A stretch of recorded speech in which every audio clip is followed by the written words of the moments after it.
realized really early on that this was not going to be possible unless each student had someone at home that could help them navigate whatever it is that they needed to do. And really kind of opened up our eyes in a really big way. Not that we didn't already know about this, but just in a big way, how important it is to make sure that the resources that we have at school are also available in our students' homes, because that's how they access their learning and how they interact with the world. I don't think that we can overstate how challenging this has been for families with kids with disabilities. It's existentially challenging for many.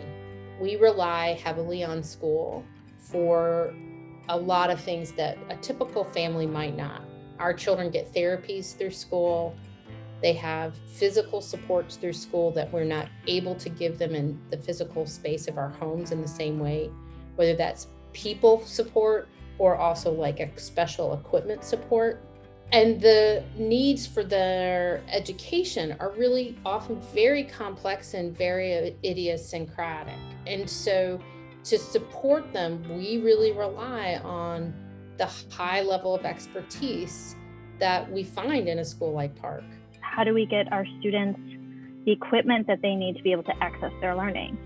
So for some students, that meant the right kind of technology. Is it an iPad? Is it a Chromebook? Is it giving them the adaptive switches so that they can actually independently interact with that technology? We have a lot at school, but it was something that we often shared. So, early on, we were going through the building and pulling out everything we could find and figuring out who needed it and making deliveries. I mean, the Park team worked really hard and really creatively to get things into the hands of our students. Last spring, I wasn't teaching any synchronous classes, so I was creating a lot of Google slide decks as a way for the learning partners to guide their student through a lesson. So I tried to follow a very similar structure and use similar visual supports, but just have it so that the slide deck was kind of our skeleton that kept everything together. One of the things that all of us parents want is for our children to have access to educations that support them no matter their needs, and for them to be able to grow and thrive to the extent that they are going to. And most of us really, really believe that education is extremely important. The biggest concern is whether or not the schools are providing FAPE, which is a free and appropriate public education, that all students who have an IEP and a 504 are entitled to. And that basically means that the schools have to provide everything to allow access for the students to be able to access their education.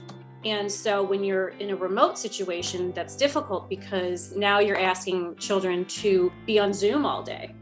Or if they had a one-to-one aide in person before, when they were in the school building, they don't have that now. Are we asking parents to then become the one-to-one aide, or, assuming there's a parent or a family member that's even available? So those are sort of the issues. The most significant challenge is attendance.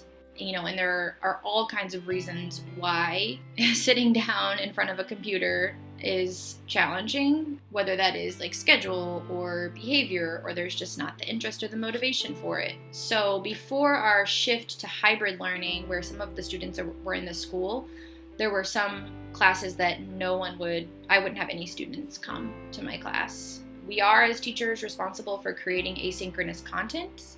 However, again, I've done my best of okay, it's going to be a Google slide deck, but that's going to be something that will require a learning partner to navigate. So that's the tricky thing, is just not having the structure of the school day. I hope that families have a deeper appreciation for the work that teachers do every day.